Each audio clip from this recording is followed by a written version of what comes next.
exploding. Good evening, folks. It's Diamond with the Oppenheimer Ranch Project. I'm bringing you a special interview update tonight with a good friend of mine, Bill Wettstein, professional geologist now for years with a major geologic firm. He's been up and coming through the industry for decades since we met back in academia. Now, you and I all know, Bill and listeners, that academia has taken a turn for the worse in many years. And what we're going to be talking about tonight is some geology, some geologic facts and history, which is not a mystery. And we're going to be trying to unravel it together. So let me welcome for the first time ever on our channel, longtime friend and professional geologist, Bill Wettstein. Bill, how the heck are you? I'm doing great, Diamond. Thank you so much for having me. It's a pleasure to be here. A pleasure to see you again, and let's get to it. Yeah. You got a guitar back there, man. Are you rocking before the show or what's going on?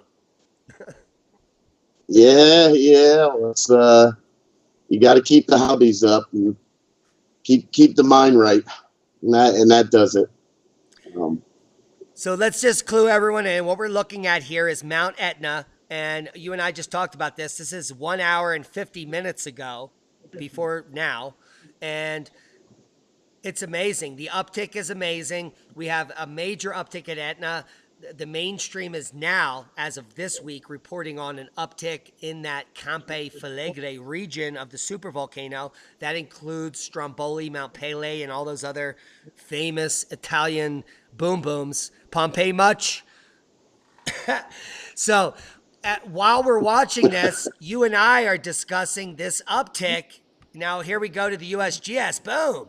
And we are now live. We have 5.3 in Papua New Guinea coming up above 10 kilometers. That's a major surface quake, huge rumbling happening there. Everybody felt that. And then we have this huge uptick in Alaska, 3.1, Talkeetna, where there's definitely an airport up there. Yes, just yesterday, earlier this morning, 7.3 in Russia, following the major 6.3 here in the Easter Island region.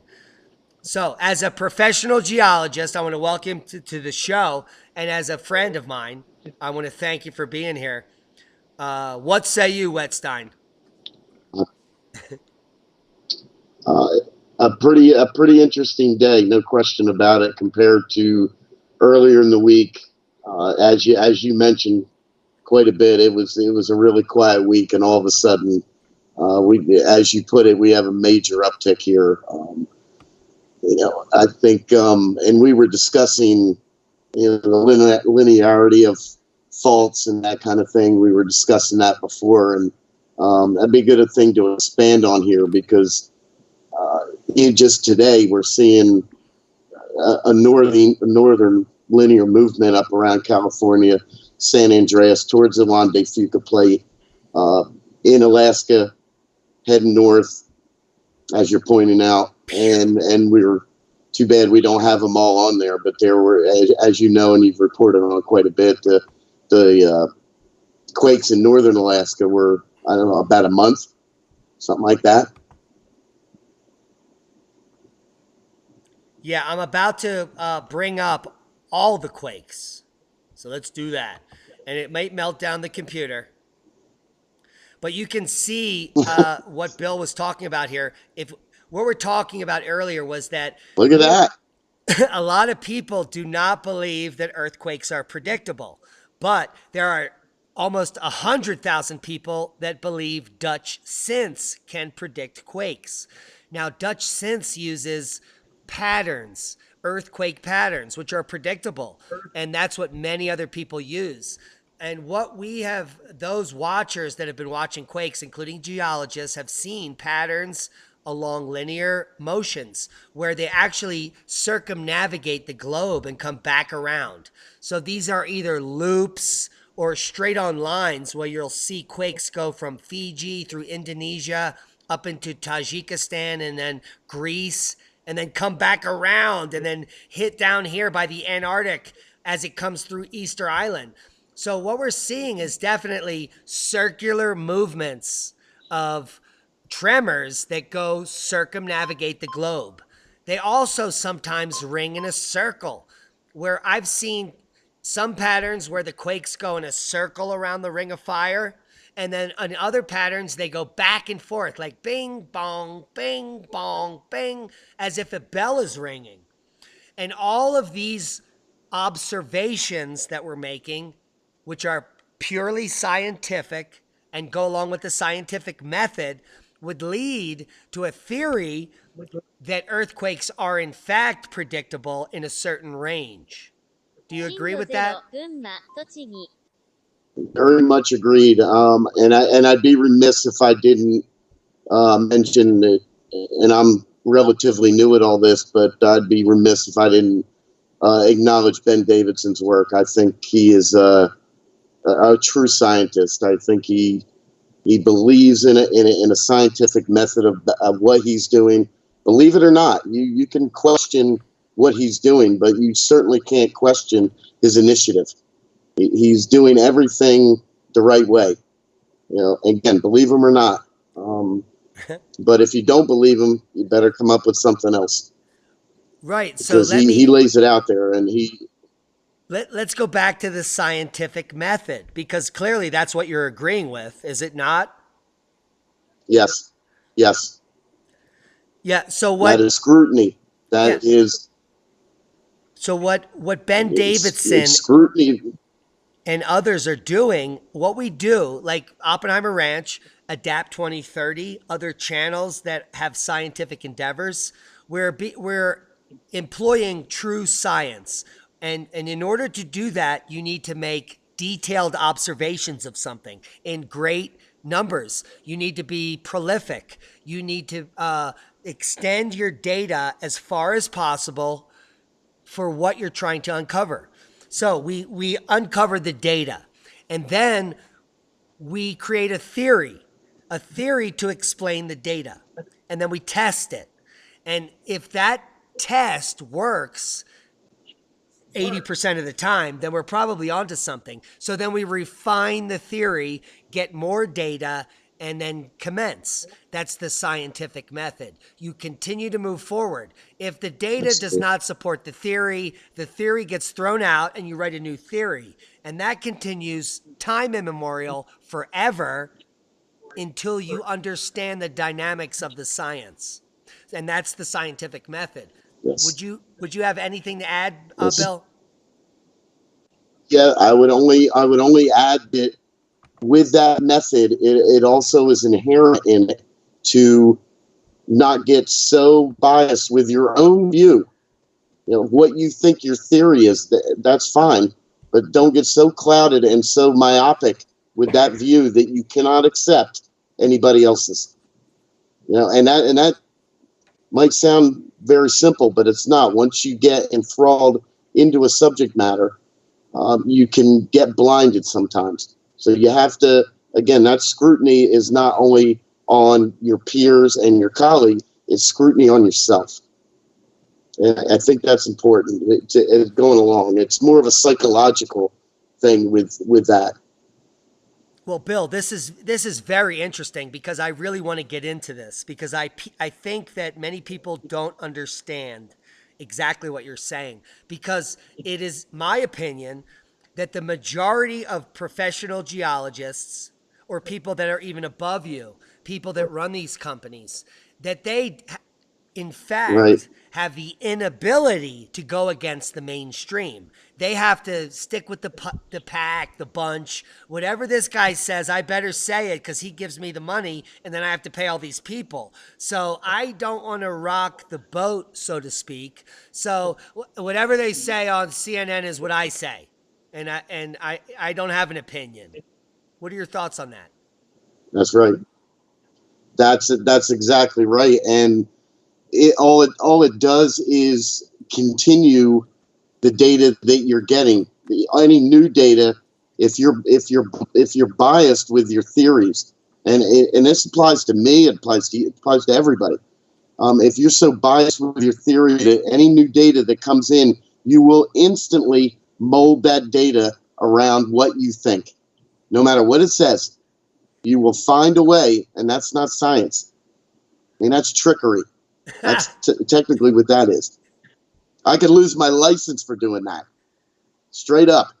You know, you can't. You got to be open enough, and we were taught that.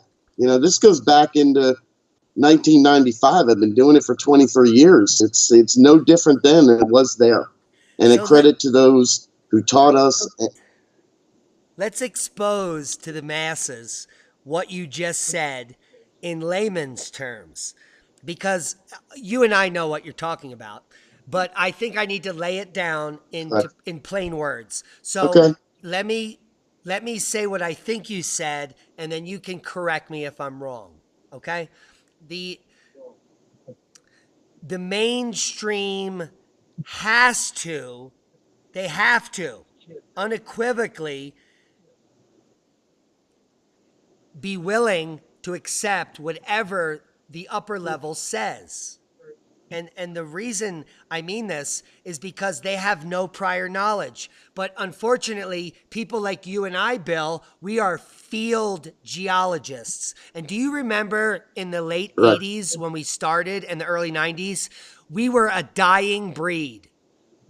Field geologists, for those Yes. that don't know, are scientists that go out onto the earth and hold the rocks. They climb the mountains That's and they right. scour the surface for the facts. 福島 We で find 地 the 震予 fossils, 想 we 震度 find the 0 福 unconformities, 島 we 県沖 find the マグニ faults, チュード and we 3.8 find the 最大震 information 度2 right in front マ of グニ us. チュード And usually we're 4.4 sitting 最 there 大震度 and we're 3 wondering マグニチュード why 4.3 最大震 that 度 this is 2 playing. So we're going to just mute this. We're wondering why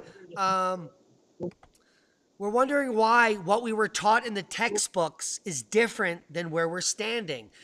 Because I remember at field camp about 10 different times when my superior, who was teaching me, said, we're standing here where there's basalt flows, but the volcano is missing. Do you remember that? The missing volcano, Bill? Yes. Yes. What, you want to extrapolate on the missing volcano? What is that an excuse for? Uh, you really don't know what's going on. Um, in my humble opinion, anyway. And we came up against this, and I think that's the difference. And I don't want to toot our horn too much here about who taught us and where we were taught, but I think the ability that they gave us to come up with our own theory, based on their generalization of what was happening, but essentially just cut us loose and let us decide what we think we were seeing. And with an open mind, we were, I think we've had as many confrontations as we did at conferences as we did with our own professors sometimes because of what we thought. And there was camaraderie with that too, and that whole deal. But I think certainly with my field camp, they essentially just cut us loose and come up with what you think it is. Now, in the end, we never knew what that was, but because they don't want to let the next class come in, basically cheated all the way through. So I'm still curious to what it was really was, what we were mapping and what we were doing, and we'll see.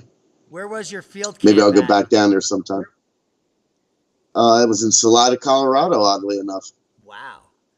Now here, let's digress. Little, let's go crazy. And let's first, because you know that I'm full of crazy information. Let's go out to Colorado. Central Colorado, my brother even worked in the industry decades ago as an up-and-coming geologist. Yeah, I met your brother. Yeah, he I couldn't met get your his brother. engineering degree, so he became a geologist. It paid Yep. paid him well. He did well. He had a family. Now he has tons of kids. He lives in Florida, and he got out of geology. Now he flies planes. But I digress. He had a job in Colorado where, oh God, we just had a big Chilean quake, 3.5. Boom. Yeah. So he had to go out there and take these stream samples on a four-wheeler. He would get a quad, and then he would have to drive up into the high country and take samples from these streams. They were looking for diamonds, and these are coming from kimberlite pipes. And the kimberlite pipes in central Colorado are 3 to 15 feet wide. And what we were taught as undergraduates, and I even taught you, was that these pipes, they erupt from the center of the earth, almost the lower mantle, and they actually erupt into space. I mean, we're talking 150-mile high eruptions out of a 50-foot wide pipe. Do you think that that's real? I'll say this. I'll say when I got my and I still have it. I think I still have. If you remember, Gene was handing them out like candy, and I think I still have my hand sample of kimberlite. And when you look at it, you can see everything that it rips off on its way up. To be a plasma discharge, essentially, I'm not sure I buy that, but just looking at the hand sample, you can see everything that it took along its path. It's pretty impressive, right, and including diamonds in this case. And I agree with you, Bill. I think that what, God rest his soul, Gene Ulmer taught us in thermodynamics was true. And I think almost every one of his observations are correct. And that's because everyone in our geology department, we were all field geologists. It didn't matter if you were a volcanologist, a stratigrapher, a paleontologist, a thermodynamics teacher, anything. If you were studying mylonites or shear zones, you have to go out in the field and prove it to me. That is science. And you know what is not happening today? Science. That is science. No, they're not even teaching that. They're not teaching field geology anymore. I've been there. I've seen it. You're right, Dave. It's a lost art. It's sad because these guys will get thrown out into the field and they will have to identify things, and it could be detrimental. For example, I'll give you a professional example. Pyrite, for example, in the geotechnical field, pyrite is extremely detrimental. Why? Because it corrodes concrete to an extreme degree. You have to know different varieties of pyrite. You have to even know, are you in a wind gap? If you don't state those kind of things, what does pyrite need to react? Air and water, right? So if you're drilling for a bridge structure and you don't tell your engineers that you got 6 different varieties of pyrite in here and you better check this out before you start doing anything, and you don't tell them that there's a wind gap in there, now they're going to be sued. They're going to lose their job. Forget about working for the man. You're done. That's how important it is, particularly in the geotechnical field. Anybody that is going to get involved with that, you absolutely, positively have to understand field geology. There is no way you will survive. No way. You cannot do it. You cannot do it on the internet. Can't happen. No, not at all. In fact, the type of information that I gleaned from my undergraduate, because I was so immersed in the science, I literally sucked it up like a sponge. Like these days, anyone can hand me a sample of rock and I can tell you where it came from on the earth, because I know where all that rock is, because I've been out there and I've seen all the other rocks. If you do not have that practical experience of being there, seeing it, absorbing it, understanding it 3-dimensionally, shooting it down into the earth through your mind, that's literally what field mapping is, then you cannot ever begin to assess global systems, paleoclimatology, global warming, or any of that garbage, because your window of opportunity is minuscule. They're working with models and some short graphs from 100 years. Geologic time, we were taught, can be instantaneous, but that means 1,000 years. That's an instant. So that's right. And based on what That's right. you've learned from our channel and others moving forward, just like we talked about, like both of us believed in global warming because we just bought into it 15 years ago. But since then, we were That's like, right. wait a minute, That's it's right. not burning up. The sea level's not rising. I'm an effing field geologist. This shit isn't adding up. Let me go look and see what they're saying. And then you go look and you're like, there is no sea level rise. They're full of it. The temperature has barely changed over 38 years. It's been the same, up or down a half a degree. Where is the catastrophic warming? This is a natural cycle, just like I knew it, and it's about to get cold. And these people, they're about to buy their entire career.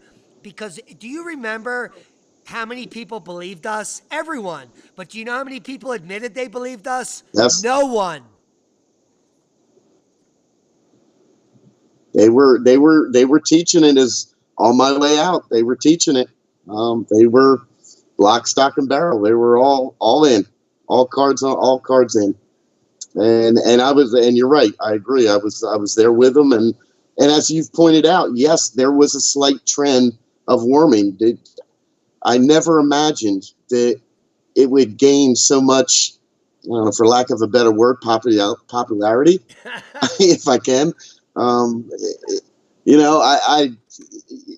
to the point of monetization, as we've seen, it's just, and I guess, again, I wonder, part of me says, this climate change, and I think it's the global warming camp that has kind of hijacked climate change. But you're saying the same thing. You're just saying the opposite. Yes, it is climate change. Yes, we're all on the same table here. We can sit across from each other and talk about this because we do all agree that there is climate change and there will always be climate change. It's just a matter of what side of the fence you're on, I guess. But can't we at least get to the table and talk about it? We're not that far off. Bill, these people call us deniers, so they do not even believe that we believe in climate change, when our whole premise scientifically is that climate has changed forever. In fact, it changes cyclically based on different factors. And these factors we are uncovering every single day. And every single day, if you have a scientific mind and you use the scientific method, you would be honing in your theory. It would be becoming more concrete. It would have more information. It would have more corroborating evidence. And then you change your theory to meet the data, which is what we do on the channel because we're field geologists. We are multidisciplinary scientists. We use our eyes, our nose. Do you remember when we tasted shit in the field? What does it taste like? We chewed it. We wondered how much silt was in it. Does it grind in your teeth or is it soft? This is what a real scientist does. He does scientific analysis. He does not sit in his lab and muse over all of the CNN reports from the IPCC that says, yeah, imagine if the sea level came up 80 feet. That'd be horrible. But we've been waiting for that for decades. It's never come up a millimeter. In fact, in the entire Micronesia region, which spawned the climate change alarmism in the late 90s, where they globbed onto that billions of dollars of government money to prove that they were all screwed. The most recent studies of 15 Micronesian islands have proved that they have increased landmass by over 30% in 3 decades. Now, if catastrophic sea level rise was occurring, how is land popping up in Micronesia? The most sensitive, close to sea level, literally, they're the most affected by climate change if it is happening and sea levels rising. They would be underwater, but they're gaining land. It's the opposite. Right. What say you? Yes. I think you're absolutely right. And I've, just off the top of my head, I've been to a half a dozen beaches in the last year or two, and they all look the same to me, as they did 10 years ago and they did 20 years ago. But you bring up a great point here, and about your program in general, is that you bring to the table a lot of different elements of why you believe what you believe.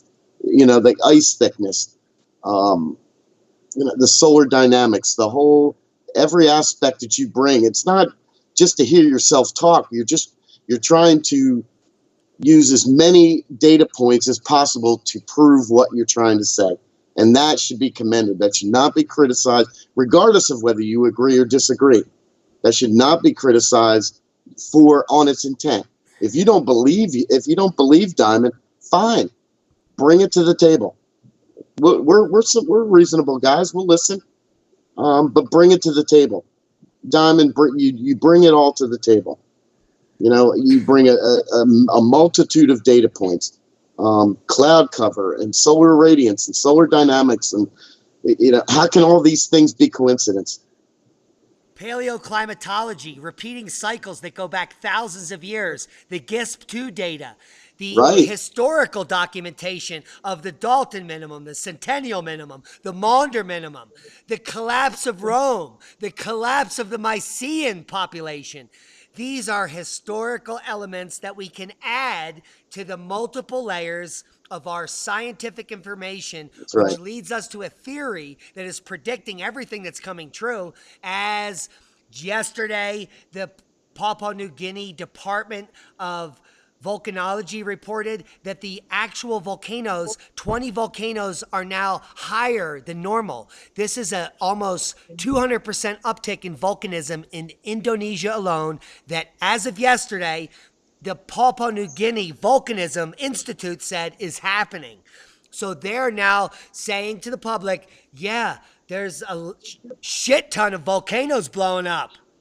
And no, we don't know why. Had they watched our channel a year ago, and Adapt 2030 or any of the other people have been studying the sun for over the last decade, we have all predicted an uptick in volcanism. Back in 2010, the Chinese government and multiple people over in Asia wrote papers on the fact that cosmic rays heat silicious rich magma in the subsurface, and this was not based on a fairy tale, it was based on data. Can you imagine they actually used data and then they made a prediction and it came true? Oh, it's amazing. And guess what the IPCC did? They took that data and they said global warming causes volcanic eruptions. That is where we are. Yep. It's a composite of bullshit and reality that they're shoving down your neck so that you're clueless about any reality. Now, and I find it disheartening. It is. And that is the compromise of your scientific method. I mean, we all, whether we're professionals or not, I would like to believe that when we practice this, we all take an oath to follow those guidelines. You know, if for no other reason, to protect human health and life, if for no other reason, you know, forget about the papers and the notoriety and all that. You know, there is a moral code to all this, and we're not just making it up. You know, it's all there, and you've shown it, and that's why, you know, for the past, I think 9 months, 10 months, it's been now. I was skeptical when I saw you for the first time. I wanted to see it, and I did my own data tracks, and you know, didn't take your word for it. If you don't believe Diamond, do your own data track. There's a million things you can pick. Heck, you could probably help the channel out by doing it. Take a data set and run with it. Now, Bill. Simple. I am blown away by you revealing this because you used to be my student. So did you? That's right. You were my student. Did you feel the same way when I was telling you everything back then? What I saw, it bared it out, and I mean, and a credit to our professors for taking us to a place. And places, I should say that plural, places that it bared out. I mean, when you saw the Norman scale unconformity in New York State, you just lost it. You could not believe that you could see that it was once horizontal and tilted up and then tilted again. You know, it was so obvious. to me anyway. I mean, I don't know if everybody there got the same general approach to that, but you put the package together in terms of stratigraphy with the Milankovitch theory, and that's when I found you. I don't even know how I did it. When I clicking around YouTube or something, you may like this, and sure enough, it was you. And that's when I heard the first program ever, that's immediately what I thought. I thought about Milankovitch cycles, and you just nailed that. I mean, we go through diagrams upon diagram. I can't express to the viewers how much work we put into this, and we're doing it all for free. You know, all for grades, all for hopefully a B plus, right? No, but we love what we did because we were using the scientific method and we were breaking ground. We were doing things that no one had ever done before, and we were making predictions based on data. Now, 9 hours ago, I got this email, and I just want to read it to you. You're a lying fraud and a total hypocrite, as you are the fearmonger, and your predictions are not scientific at all. Guys, if you want to respond to frankmorgan1@excite.com, feel free. He then writes, to the lying hypocrite fraud, Diamond. How dare you call other people fearmongers when you're the most outrageous fearmonger that could ever be? And I want to respond to that and say that I do not monger any fear. I'm simply providing you with facts. And my predictions of the oncoming grand solar minimum are catastrophic, but they are not catastrophic instantaneously. What I mean is that your way of life could change at any moment. If a solar flare comes off the sun and knocks the grid out for 3 years, and you're not ready for that, I'll tell you what, your life is going to be very hard. I'm not claiming that that's going to happen tomorrow. I never said that. I said that the probability of it happening in your lifetime is 100% because that is probably true. And that's based on science. So if you're going to live 30 more years, the probability of the grid going down for 3 years is almost 100%. And that's because we haven't hardened the grid. The magnetosphere is waning, and we know, based on science, that every year an X flare or more comes off the sun. So that means that the likelihood of an X flare coming off the sun in the next 30 years means that we're going to have 30 of them. And the likelihood of one of the next 30 X flares that hits the Earth, because it's Earth facing when our magnetosphere is waning, means the grid will fail. Because back in 1989, when our magnetosphere was much thicker, the grid almost failed. It failed in Quebec dramatically. And if that same flare happened today, look out. New York City, you could be without power for 6 months to 3 years. That means 70% of the people in that city die of dysentery in the first 3 months. The water stops flowing. There's nowhere to poop. You drink bad water and you all get diarrhea and die. It's a horrible death, but I'm telling you the facts, historical facts, what happened in the centennial minimum without a solar flare, back in the Dalton minimum when it just got cold and the infrastructure failed. And now we're talking using science to not scare you, to prepare you. I am not a fearmonger. No one will die from a solar flare. But you will not get your YouTube and you will not have your internet, so you might cry yourself to death, you snowflake.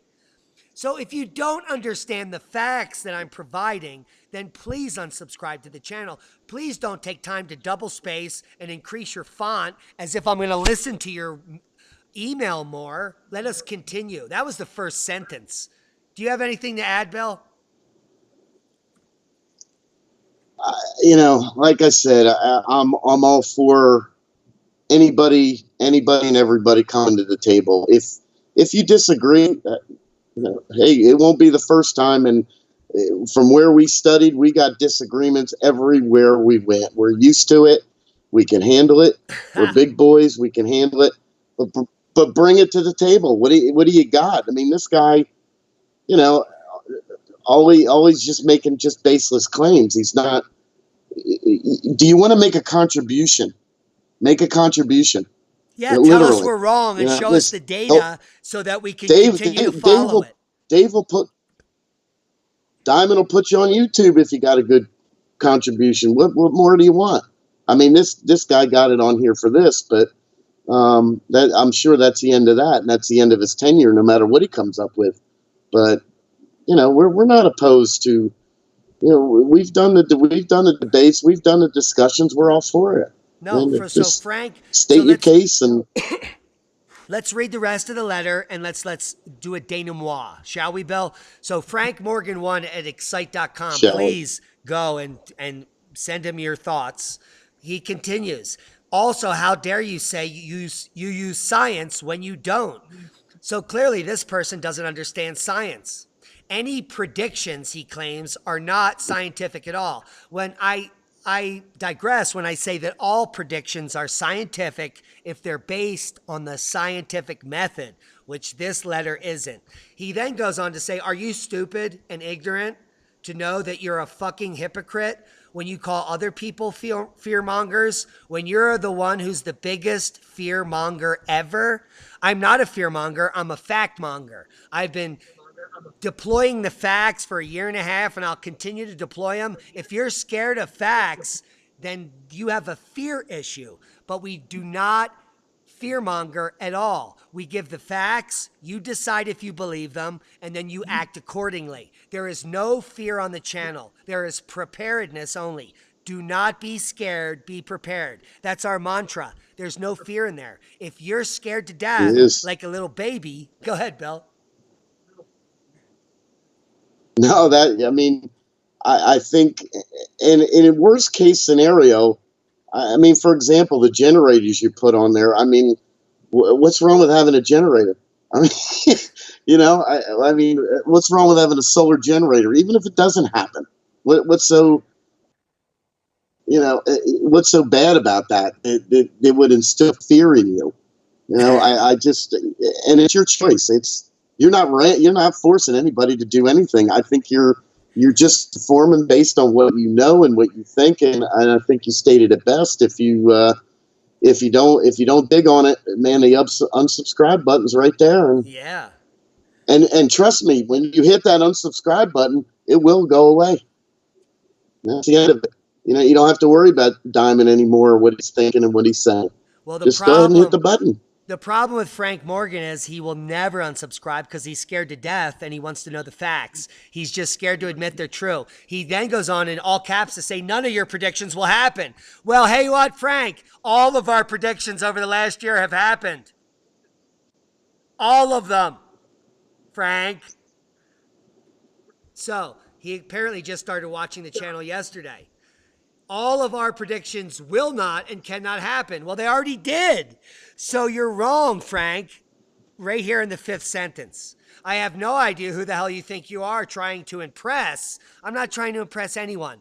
I am a scientist that came out of the shadows because science is bunk. And I'm sick of it. I wanted to get back to science. So I started doing science on my own. You know why? Because I'm independently able to do that. I'm smart enough to have started my own business in the last 5 years to make enough money to be my own independent scientist. That makes me smarter than your dumbass, Frank, who apparently works at Wawa and has not researched my background. Now, let's continue to go on with Frank's letter. Also, a grand solar minimum is not happening. So Frank is now an expert on solar dynamics, paleoclimatology, all of climate science, the weather history, and he's better at knowing science than anyone in the world. Frank is, who still has not provided one graph, one iota of data or evidence to support what he claims, which, by the way, for the last 700 consecutive days, every single day, I report on the last 24 hours worth of news. I provide every link to every paper, every scientific paper, every link. It takes me 14 hours a day to do that. And Frank spent 4 minutes to write this email to me. Also, for you to attack mainstream scientists, calling them liars when you are such a lying piece of filth that could ever be shows. What does that even mean? Just what an utter deranged fucking screwball you are. Bill, you are my student. Could you respond to that claim? Man. I mean, to the first part of that, you call a spade, Dave, or you always have. You call it the way you see it. Believe it or not believe it. It's up to the listener, the reader, what have you. As far as science goes, I have never known you to boast yourself by lying about science. I can't even fathom that. I wouldn't even know how you would do that. How you would lie your way through science. I can't imagine, because I can tell your viewers and listeners that I've never met a scientist with as much zeal as Dave has. He is extremely, his energy level for this kind of thing is just amazing, and it's contagious, as you can see by my appearance here. It's contagious to me. And I'm, I believe what he's saying. Again, I'm open-minded. I will look at anything anybody has to present. But for now, Diamond has literally overwhelmed with piles upon piles of data. And I don't know, I don't know what else to say about that other than, if you got something, bring it to the table, man. We'll read it, and we'll read it with a scientific mind. We won't even use bias based on your email. If you got it, Frank, bring it. We won't. No, and we'll forget all about the email with some good data. Yeah, I love Frank. I love Frank Morgan. Hey, Frank, I'm going to read your last sentence, Frank, because I know you're watching. I can't wait 1 year when none of your insane predictions happen, what you will say then. Well, Frank, I will be here in a year, and if you want to come on the show and debate me tomorrow, please email us back, because you have the email. I'll be happy to debate you live. Bill Wettstein will be the moderator. We'll even let you pick your own moderator. He then claims that I'm going to take off and disappear, so my screwball stupid followers, that's all 198,000 unique visitors in the last 2 weeks. That's 250,000 people that are going to listen to me say this. You guys, you screwball stupid followers, please email Frank Morgan1 at excite.com and tell him what you think. You screwball stupid followers. Because you guys are going to hunt me down and give me what you deserve. Yeah, let me add to that, Diamond. That sounds like a threat to me, Frank. I'd be careful about that kind of stuff if I were you, buddy. Yeah. Additionally, my phone number, my address has always been public. It's listed everywhere in my email, my Facebook. You can call me. People call me every day on my phone right next to me. Nothing about me is hidden, except it's hidden to Frank. He doesn't know I'm a scientist. He doesn't know I have integrity. And more importantly, he doesn't know that I'm coming for him now. Frank, are you listening? We're going to get you. Email us if you want to party like a scientist. Bring the facts, and we'll shove them right up your ass, because you don't have any. There are no links in your letter, just blind threats, as any global warming alarmist or know-nothing prick like Frank Morgan. Look how he signs his name down here, like he's important. Hey, Frank, you've just been exposed, and we're deleting you. And that's a boom. Guys, I hope you got something out of the video. There is an uptick. We have a new weekly podcast. Holy whoa. With Bill Wettstein, the senior geologist at an undisclosed location. Now, he is one of my students that has come public to support me. And the fact that we're using scientific method, the facts that we're not fooling around, we're not here to make any money. If you don't have money, please don't donate it to us. Our purpose here is to keep this message moving forward so you can be prepared for things that the mainstream is scared about. And that is global catastrophic change that happens gradually. So you're not going to wake up one morning and everything's going to be dark. If the global temperature drops 2 degrees C, this empire ends. Hey, Bill, where do you live? On the East Coast, right? Pennsylvania. Yeah. So Pennsylvania, if the yep. global temperature dropped 2 degrees C, would it be cold in summer?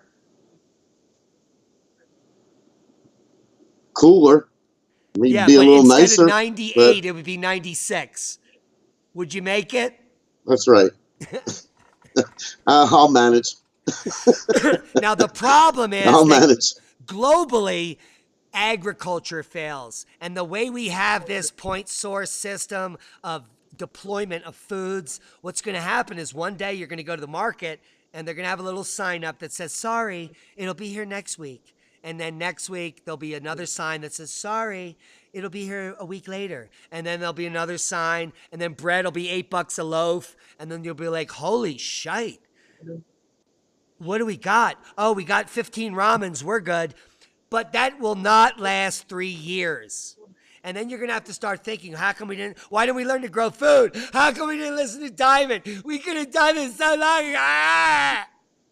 So, in order to avoid all that nonsense, Bill Wettstein and I, for the coming duration of access to satellite link up and modern technology, we're going to be bringing you a scientific outlook on geology, the facts, current events, with an alternative.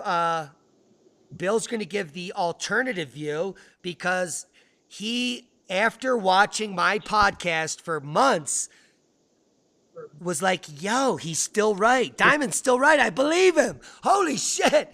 So I was able to bring him out of the clouds like many others.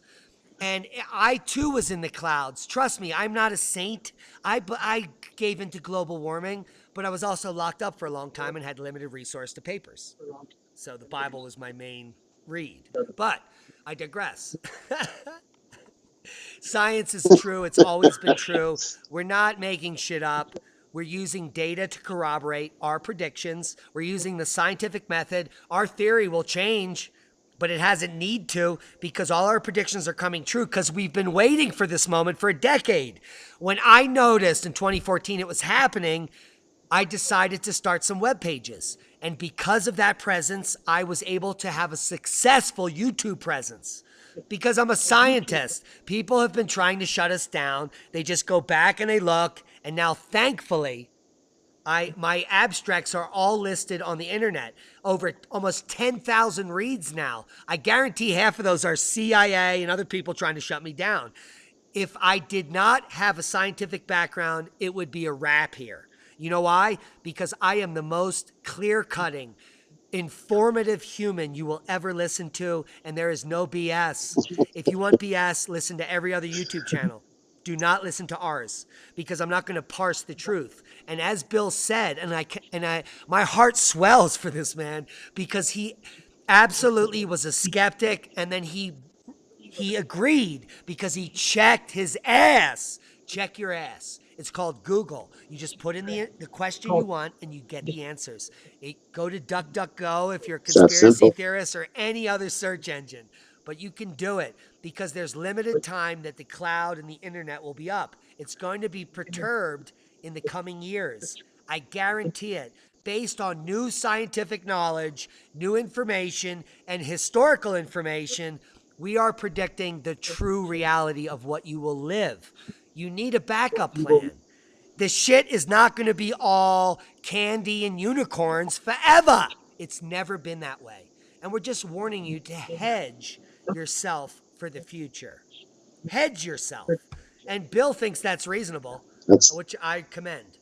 Well put, Dave. Well put, Diamond. Hedge is a great word. Again, if you got 40 pounds of dry goods in a generator and it doesn't happen, well, what's the problem? You're going to chase Diamond down to get your money back? Well, no, you're going to eat it. And you're going to use the generator when the power goes out. I hate rice. Come on, I hate man. it when I have to eat rice. I mean, what you're saying isn't all bad. Let's kind of keep things in perspective here. And, I'm not, as you say, don't get scared. Get prepared. Yeah. It's not that hard. No. And it doesn't cost that much money. There are different levels of Yeah. preparedness. If you got $20, you're good for a year. Email me and I'll tell you how $20 will prepare you for a year. Trust me, Oppenheimer Ranch at Gmail. I answer every email. I am the most insane ADHD scientist on the planet. Rex Berry even confided in me today. He's like, I don't know how you do it, Diamond. I could never answer all those emails. I could never answer all those fucking comments. How do you do it? Because I'm driven for the truth. I'm not here for a business model. Bill knows that. I do not need your money. If you want to donate, that motivates me to work harder. Trust me. So I appreciate every single dollar that comes in here. But I'm not a starving Navajo child that needs a jacket for Christmas. Give them your money. Don't give it to me, please. Because I would rather starve because I have a jacket than for another child to not have a jacket. And if you don't get that, then you don't get what we're trying to provide on this channel, which is the truth. The system has sold you out. They're trying to tell you that you have to look pretty and have the best this and car and everything to impress your neighbor. Your neighbor doesn't care about you. If the grid fails and you're hungry, you're going to have to eat your neighbor if you live in a city. Those are facts. If you don't believe what I'm saying, and I'm not a fearmonger because I'm feeding you historical facts, this happened recently in Russia where huge communities had to sell their children as meat. This is not a scare tactic. This is a historical moment where you get to learn history. And history is not a mystery. History has repeated itself time immemorial. And the reason I started this channel is because when I did the research, as Bill did, which led him to believe what I was saying, I went back so far in time that I correlated solar activity, the Greenland Ice Core Project, which is the proxy data for global temperature, with global catastrophism, where there was the bubonic plague. There was die-offs that happened every 400 years, where 30% of the European population died in a decade. You're talking millions of people. You can't bury them. Can you imagine the stench that you're about to live in? If you're in a major city, you're going to smell it. And I'm not here to fearmonger. These are facts. This will unfold. It may not unfold in the city you live in, but it may be the city you're in now. And that's all I'm warning about. Hedge yourself against the future. Have a backup supply. Have a bug out plan. If you know someone away from your area in a rural area, get those directions. Because in the event of a catastrophe, let's just say the Canary Islands erupt and that tsunami is traveling around the Atlantic. You have 9 hours on the east coast of the United States before an 800-foot wall of water kills 80% of the population. And that would be 50% of the population in the U.S. That is the fact. And we know geologically that that has happened in the last 20,000 years. And we also know that there is a 26,000 year cycle of calamity called the Milankovitch cycle. That Bill and I went to every quarry in every state. It didn't matter where we went. And we went in there unassuming. Maybe we smoked a joint. We were drinking too much the night before and played too much pool. But it didn't matter what quarry we went into as a field geologist. And I'm sure for the last 20 years, every place he ever went, he remembered the same event when he was standing next to me. And he said, holy shit, it's here too. It's here. The same thing that happens every 26,000 years happened here. And at 11.5, there's a sea level fall surface, which is the surface you're living on. We live on the 11.5 sea level fall surface of the Milankovitch cycle. And I can assure you that every single one I saw, from the Cambrian through the Ordovician, and the Ordovician are mostly turbidites, and the Silurian, and then the Devonian, especially because my mentors, E.J. Anderson and Peter Goodwin, were basically the cutting edge of this science, where they saw in the taxonomic record E.J. Anderson, and they saw in the stratigraphic record, Peter Goodwin, the facts that it doesn't matter where you are on Earth for the entire history of our planet where life existed, there is a catastrophe every 26,000 years. And the halfway point, which is where you are now, there was a sea level rise. Catastrophic. Sea level rise. And then followed by a sea level fall. And you're living on the fall. The fall is called glaciation. Glaciers build, cosmic rays increase, and it is my belief that the majority of the sea level fall comes when that water is locked up in cloud cover, not in glaciers. The Earth's atmosphere is far larger than the surface. And if we just evaporate that water and hold it in clouds because of nucleation from cosmic rays, during these cosmic ray periods that we're entering, which my hero, by the way, Robert Felix, warned me about in the 90s. I read his book, and now he came on my show a year ago, and now he claims that I'm his hero and I am his mentor. That blows my mind, because that guy led me to the place I am today. And that is a place of reality where I know that catastrophism is real. We live in an electric universe. Almost all of the geologic events that we know of in history, Bill and I specifically as field geologists, occur on a periodicity related to the Milankovitch cycles. Bill, you've seen packs everywhere, like I have. You've seen that every pack has a sea level fall surface, and you know we're on it. I haven't spoken to you about this at all in 2 decades. What do you believe now? I still see it. As a matter of fact, I think we can cover a lot. Maybe next week or in the coming weeks. Let's throw Dom Breest up there from Ireland. Let's throw the sea stack up there and kind of go through the drill. I think it'll be very informative for the viewers, and I think you'll be able to visually point out, just using the sea stacks out there in Ireland, you'll visually be able to point out exactly what you're talking about. And it will be crystal clear. I mean, you can see, even at that distance, you can see the deepening aspects of these particular cycles. I believe most of them are in the Carboniferous range, in that ballpark, something like that. Yeah. But I think very clear examples of what, maybe 200, 300 million years worth of sedimentation. It's incredible. It's truly remarkable geologic feature, and it's right there in front of you. And I think it'd be a neat exercise down the road to look at that, because I think you can put a visual to what you're saying based on that in particular, because it's just so blatantly, it's so clear and obvious, I think, particularly in that example. Bill, I really want to thank you for giving me the opportunity to interview you and to bring you onto the show. And everything that you say gives me new ideas on how to connect with the layman. And I'm not selling out the general public for listening to us, because I recently did a show, and I'm sure you can relate to this. When I was teaching, especially in the lecture hall, almost 90% of those students, none of them were looking at me. And that really drove me insane, because I'm meticulous and I'm always keeping notes, and I know. And do you remember that day in graduate school? I don't know if you were in the class, but you might have been.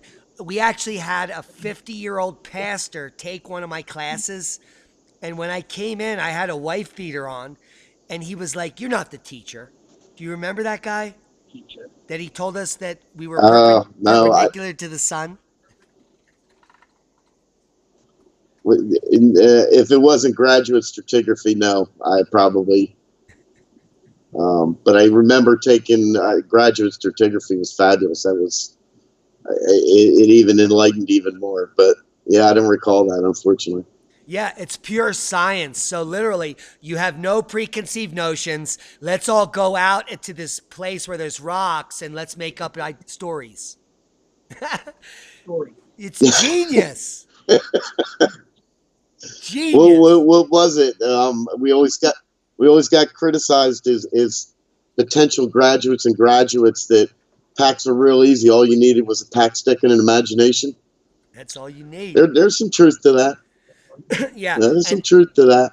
Well, here's the reality. Based on my scientific studies for decades, that it takes 30 to 40 years for a theory to really hone in on itself. And typically, the man who generates the theory doesn't get recognition for up to 4 decades. So we're right at that cusp. All scientific data is pointing towards what we know. And that's why we're rising to the occasion, because we are sponges. We want to know what happens during these events. If this is the sea level fall surface that we're living, I'm going to live for 30 more years on it, and I want to document it for human history. I want to prove the pack hypothesis. I want to meet Pete Goodwin in the netherworlds, and I want to high five with my mentor. Because the scientific method, and the reason that I have such a passion for it, is because I'm not making it up. I'm discovering it. As it's discovered, it breeds intensity into the need to know more. Now, if you're sitting around at a computer and you're using models and all that stuff, I don't see how you could be jazzed about that, because it's all fake. Mathematics, numbers, they've always gotten us into a hole. Dark matter, black holes, dark energy. 90% of the universe is all these things that are unexplainable. I call bullshit. I think that observational science is the only science. You can't know anything unless you see it, observe it, collect the data. So all this esoteric BS, we need to wash away. And that includes almost everything that the IPCC and the UN has fed you. These are all guises for political ends. They're using this false information to drive policy. It is not science. It is to tax your ass, and it is to make you succumb to the indentured slave that you are. You're now a free-range slave, where most of us, if we're smart enough or diligent, we can raise enough money in several decades to smoke a couple packs of cigarettes on our split level in some city in modern America. But that's not what life is about. Life is not about that. And my friend Bill, when we came live tonight, I knew the reason we're still connected decades later is because behind him there is a guitar, there is an amplifier, there are the same textbooks that I remember that he had decades ago in his house. They're punctuated equilibria from Niles Eldridge and all the cool stuff we learned in that cutting edge time. And he is still living it because he knows how to live life. Bill, you meditate, you play music, you know it's bullshit, don't you? Yep. Yes. You gotta find a way to get through the bullshit. No question about it. You gotta find your way. It's not easy. None of this is easy. And honestly, does anybody out there honestly believe that Dave could make this shit up for this long? Honestly. Every night. I mean, that would be sheer brilliance. Every single night. Yes, that would be sheer brilliance. He could, for how many years now? How long now? I mean, that's hard to do, man. and if you did, Diamond, kudos to you, brother. You got me, but I don't think so. I think it's accurate, and I've proved it to myself. Like any scientist, and I urge anybody that wants to look at this. There's plenty of data out there, and we need help. Go grab the data and start playing with it. Get it in your Excel sheet, start playing with it. It's all out there. Well, Bill, we'll take any help we can get. I have an amazing announcement, Bill. Go ahead. There's a guy that I met through the channel. His name is Cap Alanon. Cap Alon. And he started this blog called Electroverse. So let me just see if I can pull it up. There it is. Electroverse.net. Do you know about it? No, I can't say that Okay. I learned something tonight. So electroverse.net, just go read it every day. It's your only blog that you need. And he took a little hiatus, but he's back better than ever. And tonight he published, so Cap Alon, that's his name. This guy lives in the near Ecuador. He's in the jungle. And somehow he created this blog because he started watching our show, and he's a scientist, or he has the scientific method embedded in him genetically. And he did the same thing you did. He watched for 6 months and he's like, holy crap, this guy's right. He never got into science until he listened to the show. And then so he independently went out and did his own research. Now he does it daily like I do. But he provides a blog. And what he came up with now, tonight, and we've been waiting for this. And what happened about a year ago is there's like 20 global scientists in the top of the field that would totally come into my program. In fact, a year ago, I called Judith Curry. She is one of the most targeted, one of the highest, she's published. So she's very high-end material in climate science because she's a denier. She's one of the top female deniers. I emailed her and she called me back that day and she's like, I'd love to be on the show. I'm busy till August. But so high-level scientists, when they watch my program or know about me, they watch 1 second of it and they're like, yeah, he's right. This guy is the bee's knees, because I don't bullshit anything. Now, Cap Alon tonight, and I knew it was going to happen. He published 3 blogs today, but the one is called The List. And what has happened in the last year is amazing, Bill.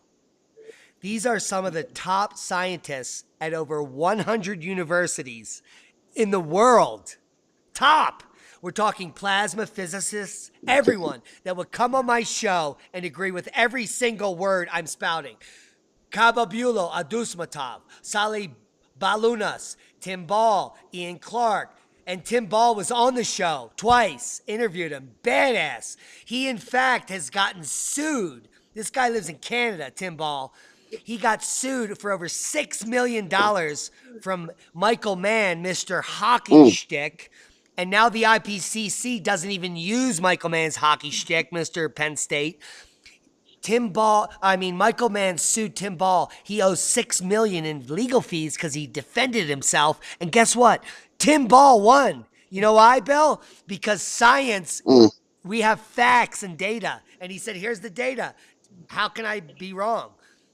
So Ian Clark, these people are all coming out this year. Vincent Cordillo, Doug Emedies, Doug Douglas, Don Easterbrook. We know he's been yelling for decades. The problem with Don is the only place he could get funding for 2 decades was from Enron and OPEC and oil companies, because he's doing the same science we are, which doesn't help the oil companies at all. And you know what? Here is the kicker, Bill. Do you know about abiotic oil? I can't say I do. I'm about to blow your mind. In the last 3 years, scientific evidence has come out. You know about where oil builds, right? It builds in the anticlines, right? It's like a salt dome. It builds up there and we tap it. Right. Remember what we learned? That's right. Bullshit. That's right. It's bullshit. But going back to your stratigraphic science background, what if cosmic rays cause instantaneous hydrocarbon production at depth that come up along those surfaces and fill in the top of the anticline? That's what's been proven in 3 years. Okay. It's the same way magma happens. It heats the right siliceous material on that layer and it shoots up towards the volcano and erupts. Same thing happens with oil and gas. Oil and gas, and this is why I was a skeptic, because you know I'm a paleontologist. That's my heart. I was able to, if you showed me a fossil, I'd be like, Faxia maximilia. I mean, I knew every genus and species of everything on the East Coast, even if you gave me a fragment. But what I remember when we looked at coal measures is that, in fact, Andy Clark and I went out to Sinclairsville in Western PA multiple times to harvest that amazing shale with the fern fossils. Remember that? Yep.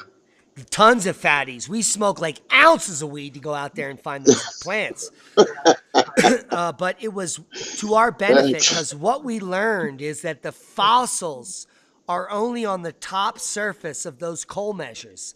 There are no fossils within coal. It's only on the top surface or the bottom. There is no fossils within oil shale. They're only on the top surface or the bottom. So what that meant to us, because we're smart motherfuckers, is that geochemically, something had to happen to the earth to make the layers in between coal or oil shale. And what we're learning is that abiotic oil is probably what's happening. These oil reserves that they find, below it is an area where oil is being produced. Oil is produced in the subsurface of Earth based on electric geology.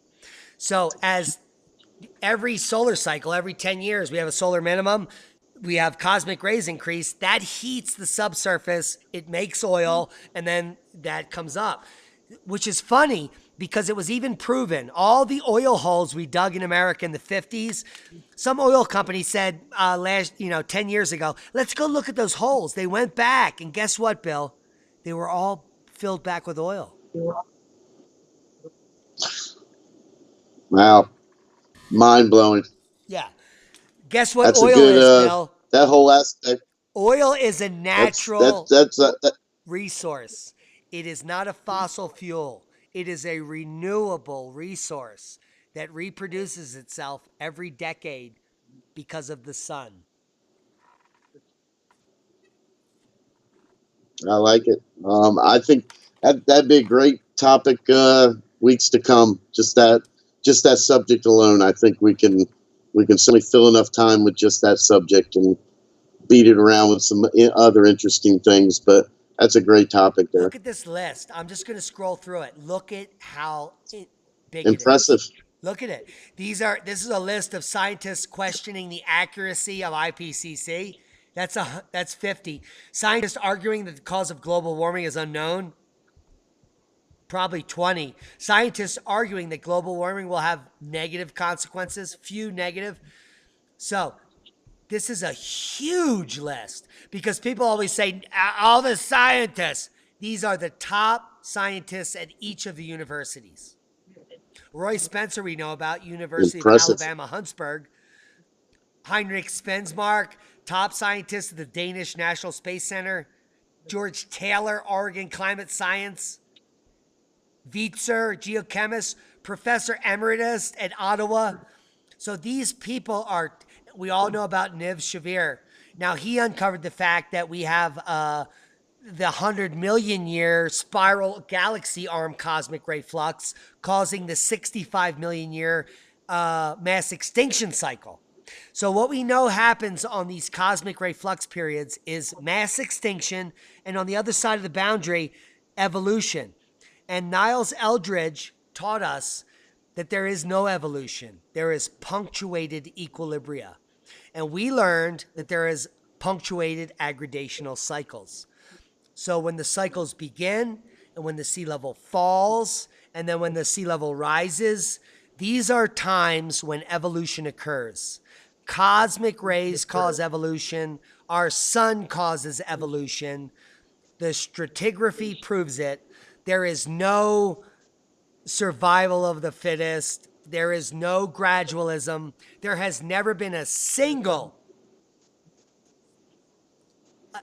not one, transitional species ever found. We have species and new species. There are no such thing as in between. So that means that one day we all wake up and we are a new species, and you're living it. And this is just the beginning of a long range of talks with Bill Wettstein and the facts based on science. And what will we call this podcast? We'll come up with something. we'll figure out something as we go along, probably. Yeah. So, guys, if you watch this I'm video, sure please you'll have name the something. podcast In Your Face, Total Disgrace. I don't There you care, go. but name it down below because you need to smoke tons of pot and you need to back out of the system to understand what we're putting down because we're putting it down hard. We're not going to let loose and we're not going to be calling papoose because D-bags like Frank Graham or whatever his name is, he can suck it unless he wants to come on the program and provide facts and data and we'll debate him respectively. But in the meantime, attacks like that are baseless and useless because Oppenheimer Ranch uses the scientific method. That's how I was trained. There's no reason for me to lie or fake to you. I don't look for fake facts. I look for the facts. And most importantly, a student of mine came out of the woodwork after he did his own research and is now putting his ass on the line for your benefit. Thank you, Bill. My pleasure, Diamond. Thanks for having me. We'll catch up with you next week. Any closing words for our listeners? Because a lot will be listening. Other than I just wanted to throw a thank you out there for any of the coupled viewers that have followed Rattlesnake Ridge for the past year now. Where I'm still keeping an eye on it. It is certainly a landslide in suspended animation, but we're going to keep an eye on it. But I wanted to thank any of the cross viewers with that particular program. Thank you for following then, and thank you for following now. Amen to that. And Bill was the scientist that I was using about 8 months ago during that Rattlesnake Ridge episode where there was this huge slow slip, which has slowed down, but it still has immense catastrophic potential. And the reason I say that is because of hydraulic lubrication. And now that sounds sexy, but at some point as we move forward, there will be catastrophic rain in that region. And I don't know if you guys work at a machine shop, but if you get enough water percolating into the subsurface and you lubricate that baby, Wettstein, it's going to flow, won't it? That's exactly right. That is the number one detriment to a landslide is water. There's no question about it. And there are signs. They have just had about 2-3 inches of rain in the last couple days. We'll see what happens. There is currently separation of formations, which is a first. The TOPS formation has broken loose, and there is a separation in the next formation down. It should be interesting going forward. We'll see what happens.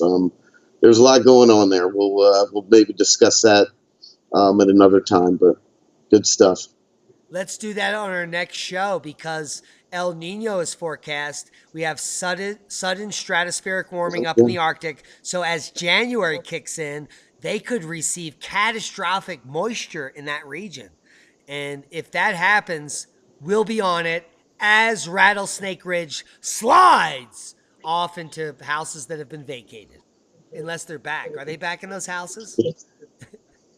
No, they did allow occupancy. I don't know if they have any takers or not. This was essentially migrant workers for the most part. It was kind of a sad episode in that respect.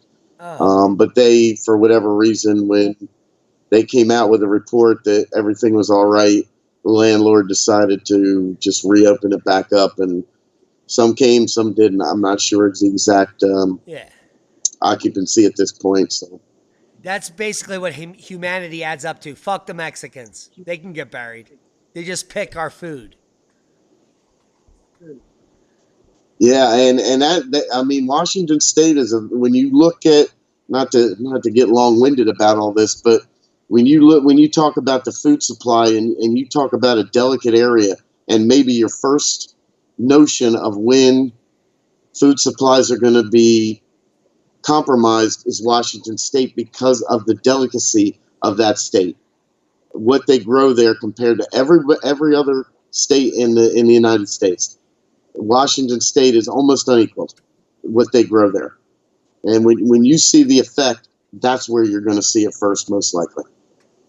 So we'll keep an eye on that too. Damn, this has been the most informative show we have ever done. And the reason I'm saying that is because there's an alternative opinion. You bring to the table this amazing alternative dialogue that is unequaled, and we need it. And I appreciate that. 100% happy holidays to you and yours. Tomorrow is Lee and I's 5th anniversary, the first night we ever went out. So that's going to be awesome for us. But I look forward to this podcast becoming one of the most watched podcasts on the internet. And the reason I'm saying that is because there's nothing else like this, where there are two independent scientists, balls out, one in the professional spectrum, one that doesn't give a, that's my side. And we are what we're doing is we're totally giving the public what they want, and that's the truth. And that's from the heart. Like, It's we don't straight hold up. back. Like, we're normal people, you know? You have bills to pay, and I do. I've been shitting in a bucket for 3 years, but I'm going to get there, and I'm okay with it. Because we have heart, we're sharing this information. And that's the most important thing at holiday times. It's not what you buy, it is the thought behind it. You can write a card on a broken piece of napkin and make someone cry. And I've only realized that in the last 10 years of my life. The most important thing you can do is care about somebody. So love the ones that you love tonight. Give them a hug, because you might not have in the morning. The most important thing that you should know is that we're not here to scare you. We're here to prepare you. If you want information, we're going to share it freely, no holds barred. And that's the only thing I can guarantee. And I don't want you to bring you into a weird space, Bill, but closing words. Go. I'm not scared. Let's move forward. Happy holidays to you, brother, and it's a pleasure to be here, and I look forward to the future with this. Amen. Be safe. And that's a boom.